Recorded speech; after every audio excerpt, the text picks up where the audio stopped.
Hello and welcome to Thursday's Not Today with me, Emma Caldwell. Thank you for joining us. Here's what's on the show today. First, and we'll hear from the sons of Nottingham attacks victim Ian Coates about how a statutory public inquiry could provide their family with closure. Still a lot of fighting to do, but yeah, it's a step in the right direction.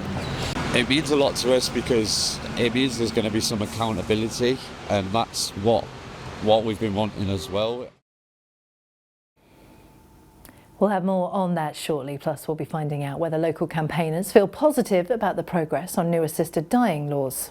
Seems to me it's going to increase the safeguards, if anything. The people on the panel will be appointed by, I think the idea is a voluntary assisted dying commission, which itself will be headed by a very senior judge. So there's still a lot of legal oversight in there. And later on we'll be hearing about a new destination plan to improve tourism in our city and our county. Marketing leaders in the city and county are drawing up plans and hope it could change how we bring people into our attractions. We'll hear how later on. And speaking of tourism, we'll also be heading to a refurbished World War II bunker aimed at exploring life inside a 1940s bomb shelter. Projects like this demonstrate the importance of subjects like history and humanities more generally, and let anybody say that history doesn't matter come and tell any of the children that have been in the shelter today that it doesn't matter. Plus in sport, we'll be hearing from Panthers head coach Danny Stewart after they fell to defeat in their first leg of their Challenge Cup semi-final last night. There's definitely a lot of hockey left, and we've played good hockey at home. We're going back home, and would we have liked to have brought a closer scoreline? Absolutely, no one's denying that. But I thought for the most part we kept them in check. All that and loads more coming up just for you. But first, and the families of the 3 people killed by Valdo Callacane on Nottingham streets have hailed the watershed moment after Prime Minister Sir Keir Starmer promised them a statutory public inquiry into the handling of the killings.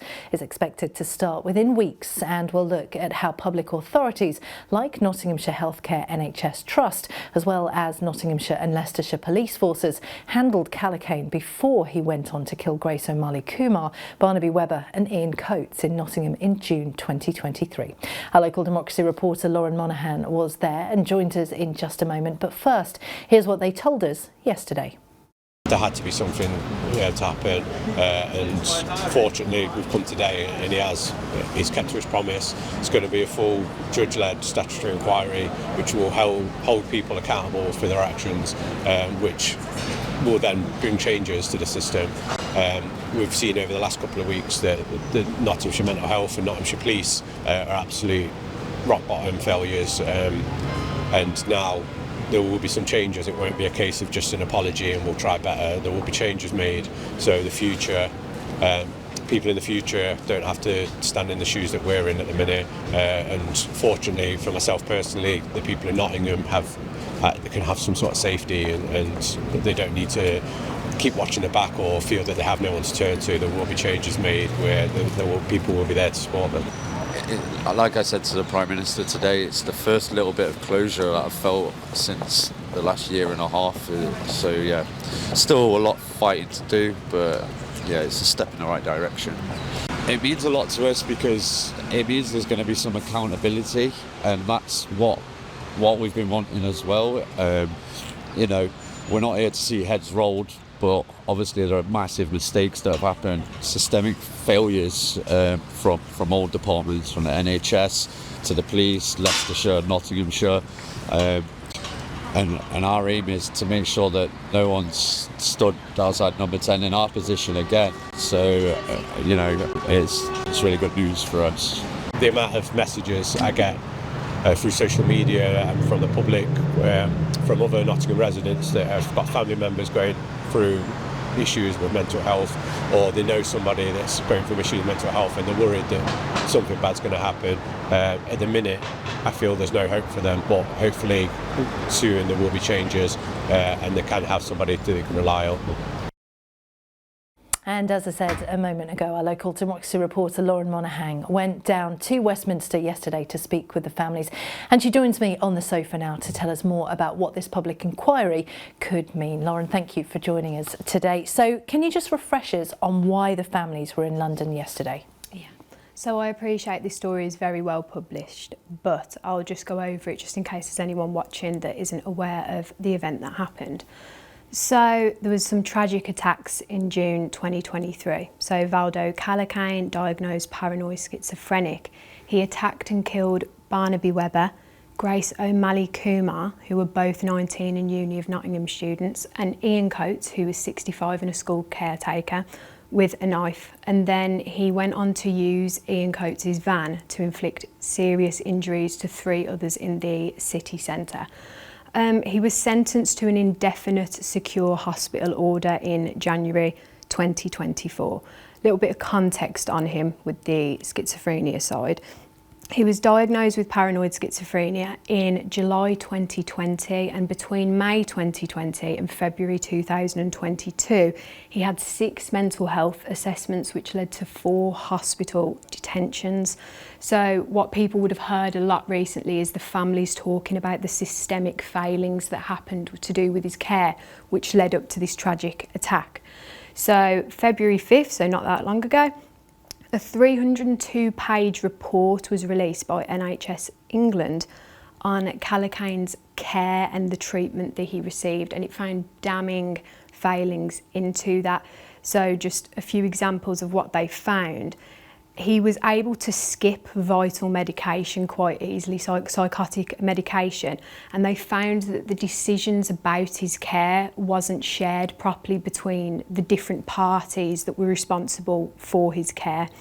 And then he was also reported to the Leicestershire police for attacking 2 people weeks before the Nottingham attacks, but Leicestershire police didn't pursue any arrest. So basically what the families were meeting with the Prime Minister for yesterday was to talk about the systemic failings and to call for a statutory inquiry into them. So is that what was discussed between the families and the Prime Minister yesterday? Yeah. So the families are pushing for this statutory inquiry. What's the significance of it being statutory? So it means it's got full legal power to call upon witnesses to provide information and evidence to an event. So it has that legal crux to it. It aims to allow for complete honesty and transparency into such a significant event, and it allows organisations to embed the findings. So IKEA basically agreed full statutory inquiry, appointing a judge within the next 2 months, and it will take 2 years to complete, but it will start this year. So it's really interesting to have heard from Ian Coates' sons there.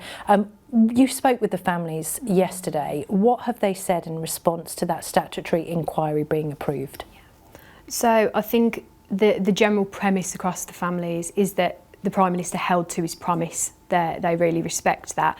They've been very adamant about the serious failings. Emma Webber, Barnaby's mum, said the word statutory is what they are looking for. And Lee Coates said it was the first little bit of closure that they had had in 18 months. And this is just such a big moment for the families, a watershed moment. So time frame wise, when will all this start to happen? Yeah, so I don't think a definite date has been given for when it will start, but the statutory inquiry will start this year, and it will take 2 years once it starts, and they're appointing a judge to lead it. It's going to be a judge-led statutory inquiry, so it still has the judge element. They'll be looking to appoint this judge in the next 2 months. So hopefully, I mean, as you say, Ian Coates' son's there saying it's the first glimmer of something that they've had in 18 months since the attacks. Hopefully, once the process has started, Keir Starmer's on board, they've had these conversations, it's now a statutory inquiry, those things should start to happen. Lauren, we know there is a lot to talk about with this inquiry. It's such an important thing to happen as well. We appreciate you keeping us updated. Thank you. Right, let's have a look at some more of your news headlines now first. And a Nottingham man has been arrested over suspicions of smuggling cannabis into the UK from Thailand. Border Force officials contacted the police force after intercepting a parcel containing 660 grams of the drug at Heathrow Airport in December. Investigations led to officers tracking down a 23-year-old man around the Russell Street area of Nottingham's Arboretum on Saturday, and he was arrested on suspicion of possession with intent to supply Class B drugs. He's been bailed whilst investigations continue. Next, and police have warned football fans to expect consequences after trouble at a Mansfield Town game. 4 supporters were arrested by officers around Quaker Way following disorder between Stags and Rotherham United fans, and that's shortly after their game at the Warncall Stadium back in December 2024. Police say several away fans were left with minor injuries before CCTV footage led to 3 men aged 19 and a 4th man aged 25 being arrested last week. They were all bailed whilst investigations continue, and the force warned fans that they will be arrested for football-related disorder. Next, and work on a new 85-metre-long foot and cycle bridge over the River Trent is expected to start within days. The new connection is the first of its kind over the Trent and the first bridge built over the river for decades. Work will soon start after Nottingham City Council signed a £12 million contract with the developer Balfour Beatty. Once finished, the new bridge will connect the Trent Basin community in Nottingham to Lady Bay in West Bridgford. That's been a long time coming, and I remember talking about that for years now. The fact that it is starting soon is very exciting. Right, pop and grab yourself a cuppa, because after the break we are going to be looking into progress with the new assisted dying bill before chatting all things tourism right here in Notts. Plus, we've got a sports roundup ahead of league action for Notts County. Loads more Notts news and views on the way next.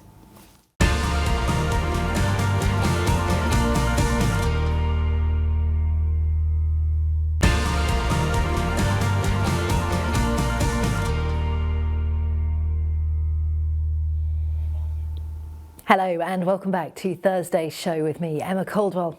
Thank you for joining us. Here's what's happening in Notts today first. And the cause of a fire which led to the death of a pensioner has been deemed as accidental. 72-year-old John Burke died after the bedding at his Asbury Court flat in Sutton in Ashfield caught on fire when he tried to light a cigarette in February of last year. He was pronounced dead at the scene, and following an inquest at Nottingham Coroner's Court today, it was deemed his death was an accident. Speaking afterwards, Notts Fire Service warns people against the risks of smoking in bed. Next, and a healthcare assistant has denied neglecting her duties on the day a patient died at a Nottingham mental health facility. Sylvia Quay-Mensah was working at Highbury Hospital in September of 2022 when 19-year-old Louise Furlong died. The 41-year-old of Monsell Avenue in Ilkeston was charged with 1 count of misconduct in a public office and 3 counts of ill treatment or neglect by a care worker. She appeared at Nottingham Crown Court on Thursday, where she denied the charges and was bailed ahead of a trial in November. Right, moving on now, and a divisive plan to change the law around assisted dying are back in the headlines this week as MPs continue to scrutinise the potential new law. The proposals could see terminally ill people with 6 months left to live given the chance to put forward their case to legally end their life. But new amendments to the bill have already put one local politician off after it suggested a High Court judge wouldn't be used to decide individual cases. Katia Back reports. Assisted dying. The question of whether someone should be allowed help in ending their life. It's a contentious issue, but one that's looking more likely to become a reality in the UK. That's after MPs backed the terminally ill adults end of life bill put forward by backbench Labour MP Kim Leadbeater in November. Now it's passing through the committees in Parliament, and politicians are able to scrutinise the potential new law. Latest amendments could see a panel of experts used to decide whether a terminally ill individual meets certain criteria to end their life. Initially, a High Court judge was to be the person tasked with ruling over these cases, but now the panel would be led by a lawyer or judge alongside a psychiatrist and social worker. Dignity in Dying is a campaign group in favour of legalising assisted dying for terminally ill adults. David Bogod from the Nottingham branch says that having experts involved would improve the security and safety of the process, where a single judge might otherwise be less informed. Seems to me it's going to increase the safeguards, if anything. The people on the panel will be appointed by, I think the idea is a voluntary assisted dying commission, which itself will be headed by a very senior judge. So there's still a lot of legal oversight in there, but there's also expertise from people who are accustomed to assessing the capacity of adults and to assessing whether there's been any coercion and that kind, which is not necessarily within the ballpark of a High Court judge. But is this the way forward? Robert Dingwall, an expert in medical sociology and sociology of law here in Nottingham, says this step raises concerns about impartiality. I think some of the most prominent psychiatrists have raised real problems about how such a panel would work and who would actually volunteer to sit on it, and whether it could be anything like as impartial and rigorous as the promoters of the bill claim that it would be. Some believe the change would decrease the safeguards in place. Lee Anderson, the Reform UK MP for Ashfield, backed the bill in November but said this week he can't support it again. That's because he believes it would remove the protections needed to support people in genuine need. MPs scrutinising the bill have until mid-April to work out if any other changes are needed to this controversial new law. Katia Back for Notts TV. Thank you, Katia. OK, let's move on to something completely different now, and we're about to talk tourism. And that is because your thoughts are being sought to establish what our county needs to improve its place as a leading tourism destination. It's all part of a new plan to draw up a destination management plan for our city and county, which will play a crucial role in shaping projects to get more people visiting our area. And with me now is Megan Powell, Reeswick, the CEO of Marketing Nottingham and Nottinghamshire. Megan, thank you so much for joining us today. First of all, hard question this one. What is visitor economy? That is a very big question, Emma. Thanks for asking. A visitor economy is all of our organisations that attract people into region. So that could be our cultural destinations, like our theatres and our historic locations, parks, restaurants, hotels, pubs, clubs, the whole piece. So why would you come here? You want to come see something historic, you want to have a meal while you're here, you want to take in a show, go ice skating, all of that, everything that you can think of, visitor economy. That was a very succinct answer. That was very impressive. So tell us a little bit more about this destination management plan. So we have just been accredited with what we call LVEP status. That's Local Visitor Economy Partnership, and that was granted to us by Visit England, which is brilliant. So we're one of quite a few across the country, but it's a really important thing to have. And as part of that, they've asked that we create a destination management plan. So that's not about us going around and going, you need to pick up that litter or clean that signpost, but it's about understanding what all of our stakeholders and partners and businesses are doing across the region. So what existing plans we have, where our gaps are, and how we can understand who needs to step in to fill those gaps and to make things even better for our tourists and our general visitors. So this is because we know Nottingham is brilliant and we want more people to know about it, but you're asking for local businesses to take part, aren't you? Yes, so we're currently doing an open call to complete our survey. So it's the Destination Management Plan Survey. So it's DMP survey at Visit Nottinghamshire. So anyone wants to Google that, and I'll repeat that later. But that survey consists of lots of questions. So whether you're a business or a stakeholder, we want to understand what their position is, what's good, what's bad, and what we can do to improve and elevate our region. And then once all this survey has been compiled, all the data has been compiled, what do you do with that? So that's when we create the plan. So that's going to be gathered. We'll look at all of our data and analyse it. We'll work with all of our stakeholders and partners across the region. And we're going to create what we call a framework. And that framework will lay out what our key priorities and key areas are. So it might be transport. How do we get people into region, and then from here, how do we get them across the region? By public transport. So working with all of our partners across the whole place to go, what are we doing and who's responsible for which bit, and how do we collaborate across those different things together? And Nottingham is obviously a brilliant place. We think so. You clearly think so as well. And it's, you know, we get a lot of tourism in. Why is it important to kind of look ahead about what's going on and, like you say, where those gaps are? Why is it so important not to just sort of bumble along as we've been doing? Yeah, so interestingly, we've got from government the remit for growth. Yeah. And actually our visitor economy is a really high opportunity for growth. And I think it's good for quite quick growth as well. So we know we've got some brilliant attractions for people to come to, but actually how do we get them to come? So our promotion and marketing of it. For example, we've got people that come and consume our culture here, and they might come once every 5 years. So actually, could we attract them to come twice every 5 years? And that will increase growth. So it'll bring more people into the region, it'll bring spend into the region, which creates jobs, which elevates the place for everyone.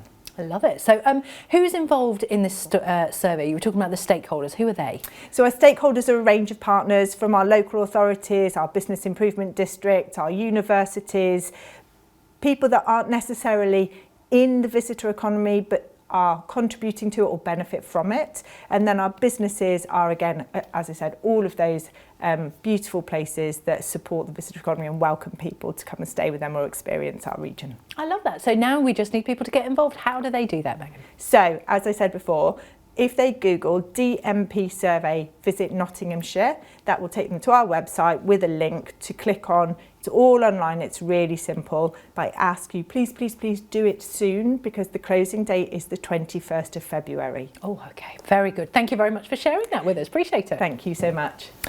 All right, it's time for your sport now. And we will start with Nottingham Panthers, who made it 2 losses in a row, unfortunately, when they fell to defeat in the first leg of their Challenge Cup semi-final. They were on the road against Belfast Giants, who comfortably saw off Danny Stewart's side by 3-0. It means there's a lot to do in the reverse fixture at the Motorpoint Arena in 2 weeks' time.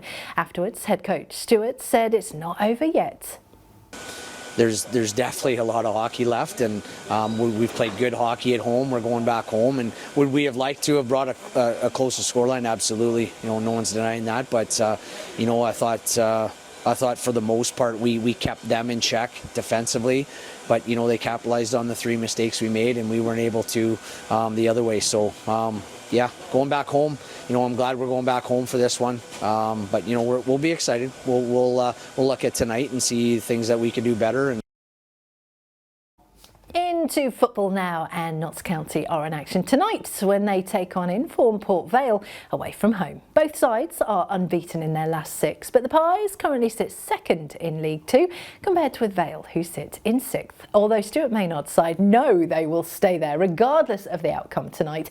But speaking to the media ahead of the game, Maynard broke down why his side are playing so well at the moment. The squad injury list coming down and bodies coming back in recent weeks.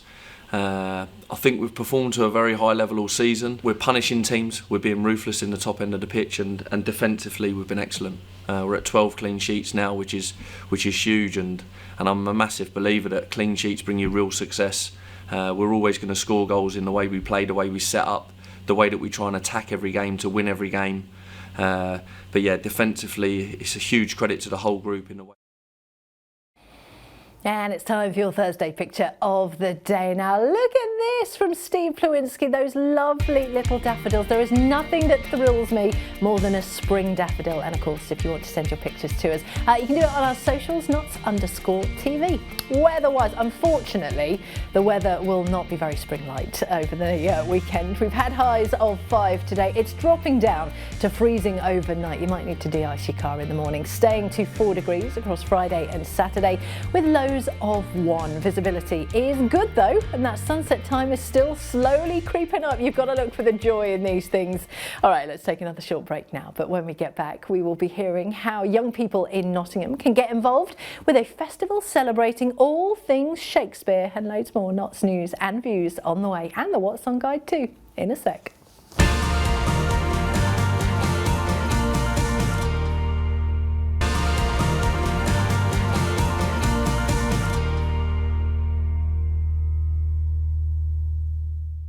Hello, welcome back to Notts Today with me, Emma Caldwell. Thank you for joining us. Here's some more news headlines on Thursday. First, and a plan to invest more than £250,000 into play areas across Rushcliffe have been backed by councillors. The Conservative-led Borough Council there has supported plans to invest £265,000 into improving parks and play areas, which would make them more suitable for girls, offer more inclusive equipment for children with disabilities and build more play areas to match rising numbers of new homes. The council's cabinet members backed the spending last night, which they say takes total investment towards £1 million. Next, and plans have been approved to demolish a former pub in Arnold so that new retirement complex can be built in its place. The old Friar Tuck pub on Gedling Road closed in October last year, 2 months after plans were put forward to knock it down and build new retirement flats. The developer, McCarthy and Stone, was asking to build a 51-bed complex which went before Gedling Borough Council's Planning Applications Committee on Wednesday afternoon and was supported by councillors.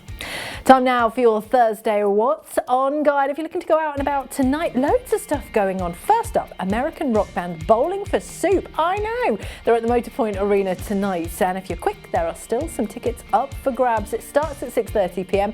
if you're looking for some 90s Thursday night vibes, or if you're after something musical but maybe not quite as hardcore as those guys, then indie band Everyone You Know are at the Rescue Rooms from 7 o'clock. There are some great art and films on tonight as well.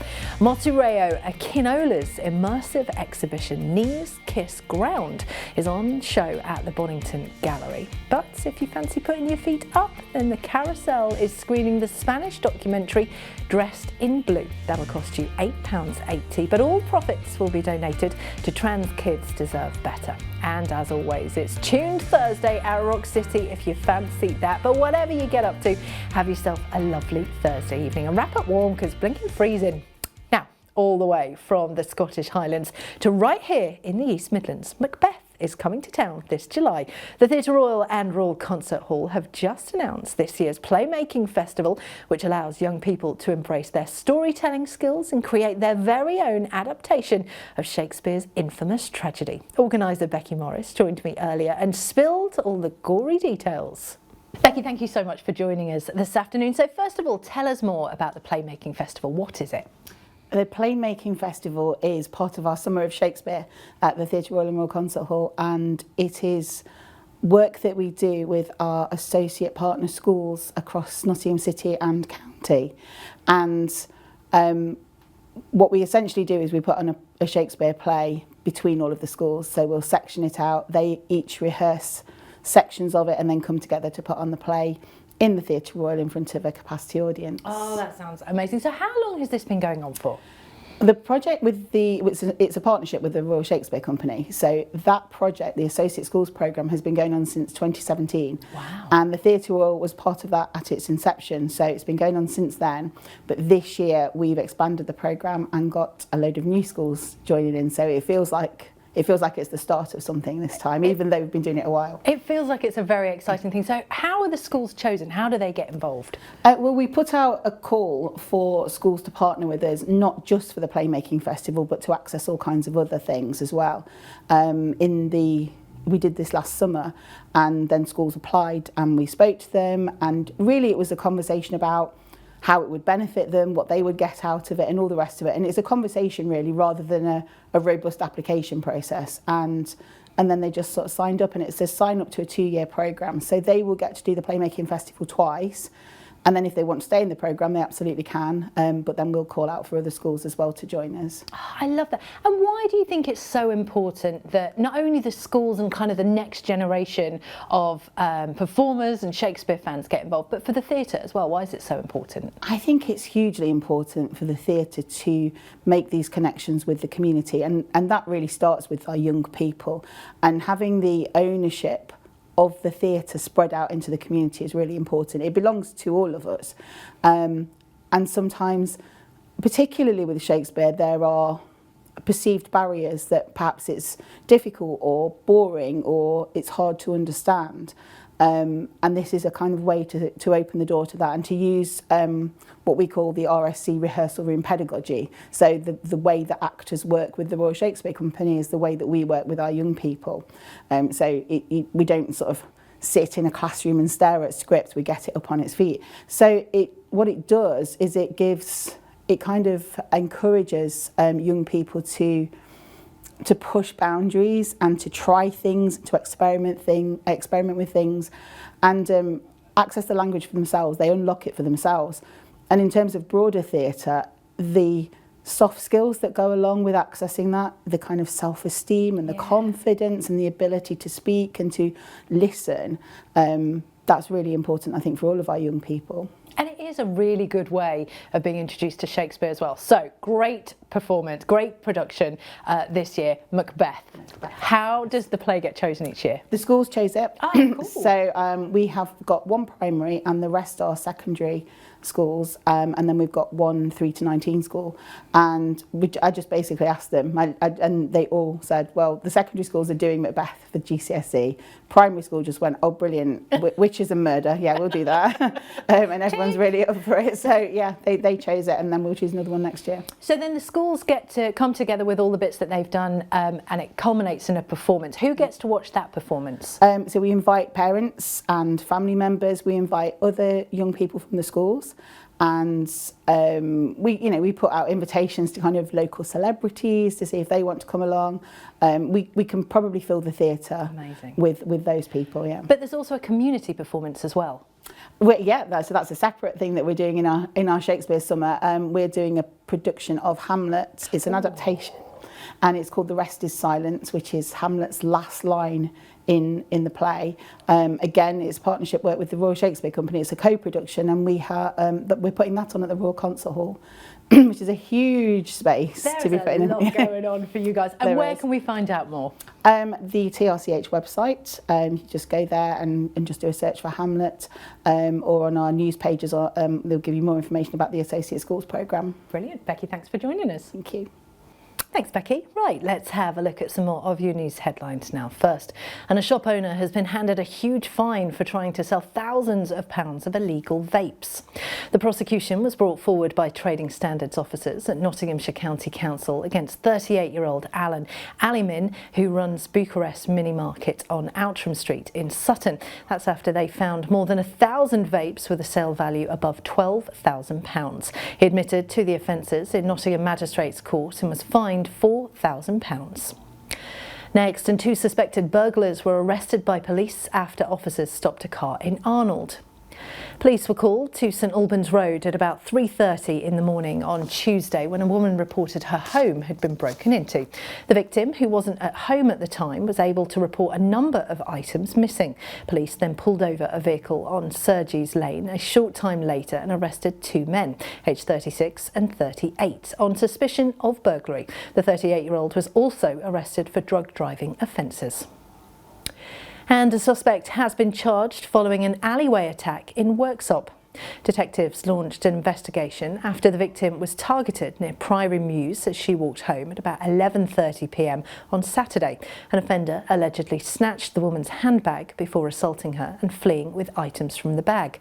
39-year-old Christopher Rogers of Bridge Street in Worksop appeared in Nottingham Magistrates Court on Tuesday, charged with robbery. He was remanded into custody and will appear in Crown Court next month.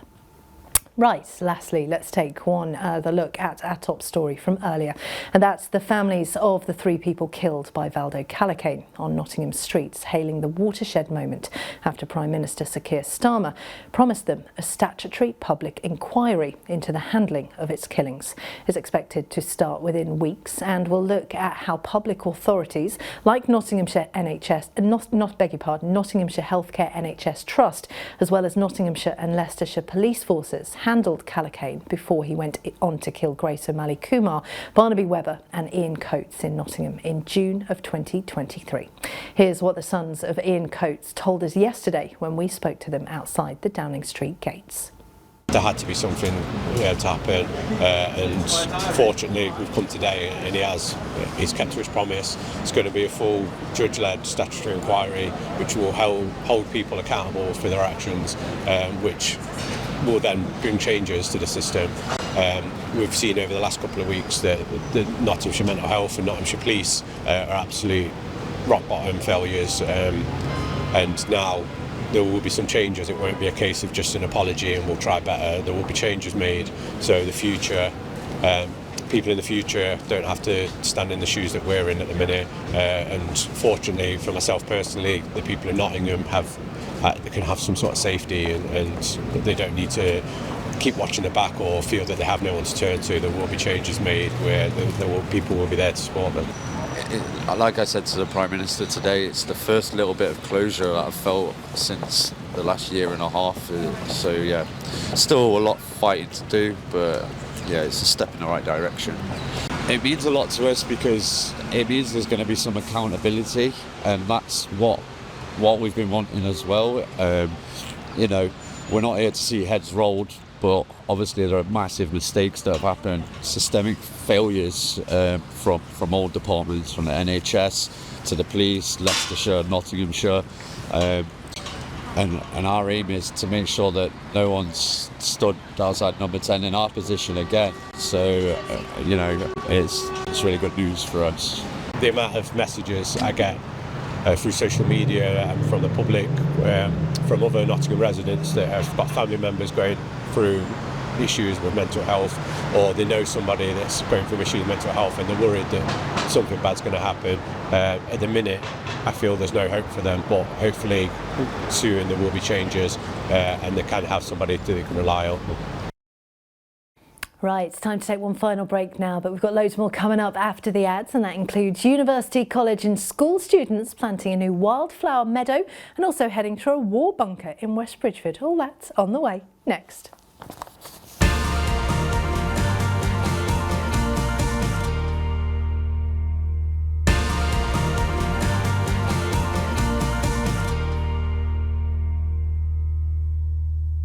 Hello, welcome back to Thursday's show. I'm Emma Caldwell. Thank you for joining us today. Hope you're well. Here's what's happening in Notts today. First, and market traders in Arnold will stay in their current location after planning permission was approved by the council.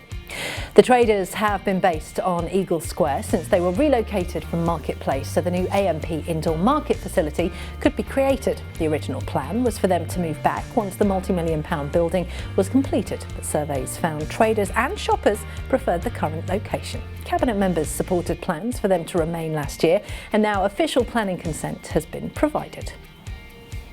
Next, and the workhouse and infirmary in Southall will reopen next week after its annual winter conservation clean. The historic facilities will open their doors on Wednesday, February the 19th, with a family-friendly children's trial called The Workhouse Who Done It, which uncovers the mystery of who broke the rules and what punishments they received. The reopening lines up with the half-term holidays, and staff behind the iconic facilities, which turned 200 years old last year, say they've got several events planned for the week. And we're sticking with history now, and the past is often right beneath our feet. But how about at your local green? Well, an abandoned World War II air raid shelter in West Bridgford's Abbey Circus has been brought back to life to allow local schools to come and learn some exciting interactive lessons. The restoration project came through a partnership of Nottingham Trent University and Rushcliffe Borough Council, who want to see more children and locals get engaged with their local history. And Jack Sims went along to find out more. Abbey Circus in West Bridgford. To many kids, it's just a local green for a kickabout. But now it's history being told like never before.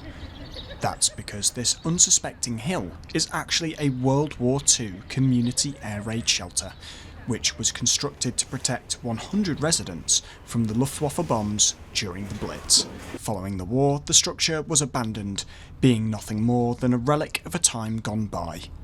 But thanks to a partnership between Nottingham Trent University and Rushcliffe Borough Council, the abandoned structure has been brought back from the brink. Work includes improved access, ventilation and a screen to project educational films, as well as era-accurate artefacts so children can get their hands on history. Professor Chris Reynolds is a Professor of Contemporary History at NTU and a local resident.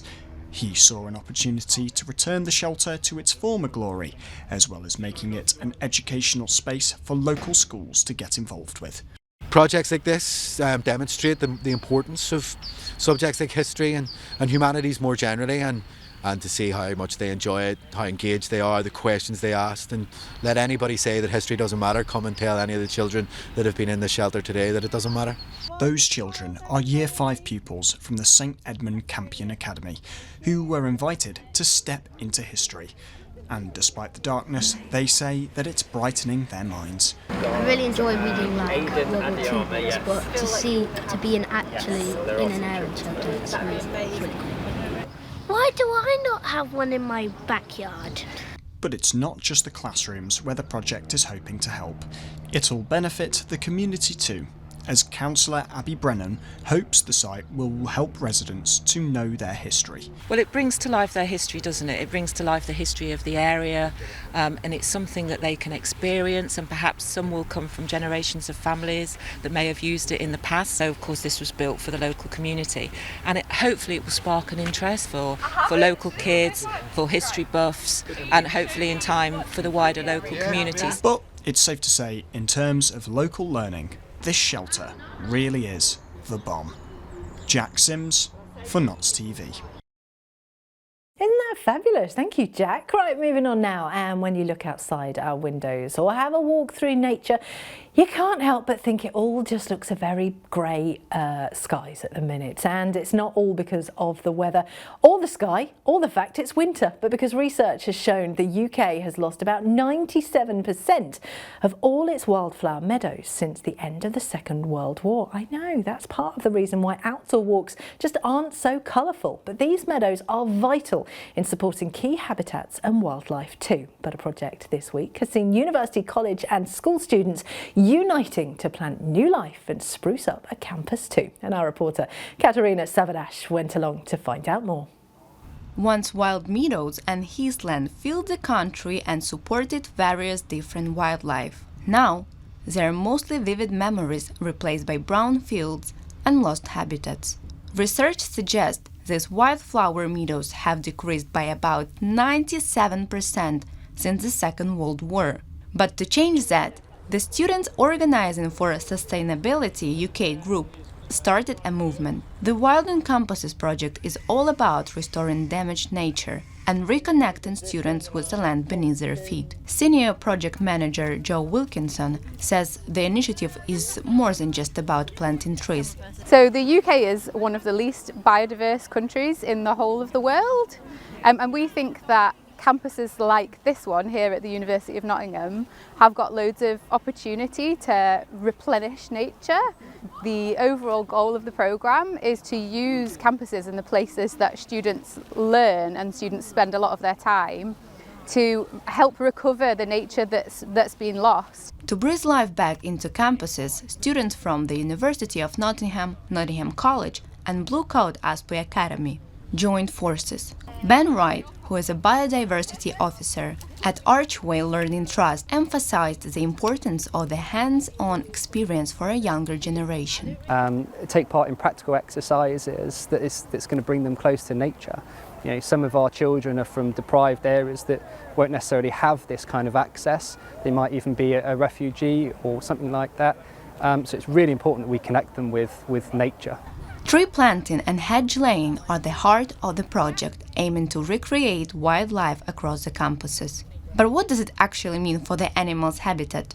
So you get a lot of nesting birds, hedgehogs, toads, newts, and to provide corridors for the wildlife to move between fields as well as the boundary between the field. And it also provides a corridor for them to get from one place to another. Equipped with loppers, shovels and gloves, students from the Blue Coat Aspley Academy are getting hands-on in shaping the future of the environment. I think the more people get involved in projects like this and just go outside and plant a tree, it just helps us keep hoping for a better world. The wildlife planted today won't grow overnight, but the impact already started to sprout in the younger generation. The change, started with a single seed, will give an even bigger harvest in the future. Katerina Savadash for Notts TV. Right, from one element of history to another now, as we take a look at something new arriving to your screens tonight. And that is because the Notts TV Book Club returns this evening, but not from the usual studio. This month, host Becky Cullen's been to the D.H. Lawrence Birthplace Museum as they delve into sons and lovers. And rather than the show being the usual half an hour, this one is a full hour long and even has readings from some of the great panellists too. It airs from 9 p.m. tonight on TV, on demand and on YouTube too. Let's take a look. Hello and welcome to Notts TV Book Club, where we dive into the heart of all the literature and stories that shape our world. I'm really excited today because we're outside the D.H. Lawrence Birthplace and we're being allowed to go behind the scenes at the museum to find out more about D.H. Lawrence's life and his fantastic novel Sons and Lovers. Come with me.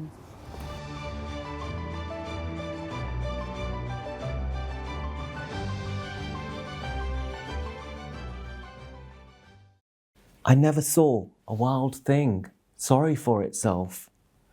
A small bird will drop frozen dead from a bough without having felt sorry for itself.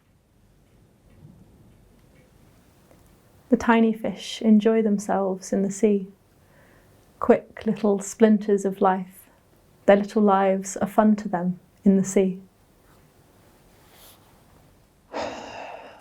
I wish people, when you sit near them, wouldn't think it necessary to make conversation and send thin drafts of words blowing down the neck of your ears and giving you a cold on the inside.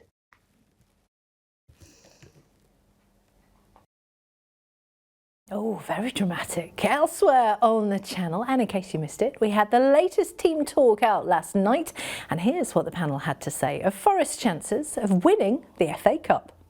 They are, Kelvin, the top-ranked team left in it, which is amazing. No Liverpool, no Arsenal, no Chelsea, so there is a big opportunity there for Forest, but also the teams beneath them, the Newcastles, the Man Cities, the Villas.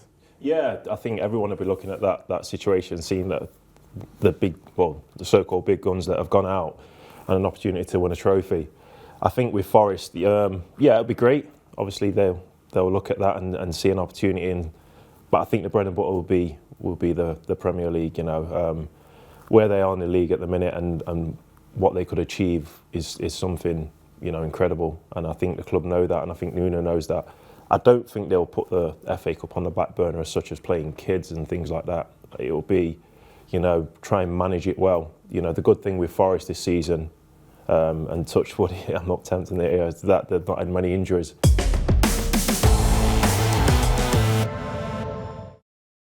And you can catch up with that on demand right now. And it's time for another look at your Thursday picture of the day. And I love this lovely little shot of some baby daffodils from Steve Plewinski. Thank you so much for that. And weather-wise, unfortunately, it's not going to be feeling very spring-like this weekend. It's going to be a mild one, however. We've had highs of 5 today, but it is going to be dropping down to freezing overnight, staying at 4 degrees across Friday and Saturday, with some lows of 1. However, the visibility is good and the sunset time is slowly creeping up. And that's the end of the show. Thank you, as always, to our great guests. I'm going to be back at the same time tomorrow to do it all over again. But until then, from everyone on the team, enjoy the rest of your evening. I'm Emma Caldwell, but for now, bye-bye.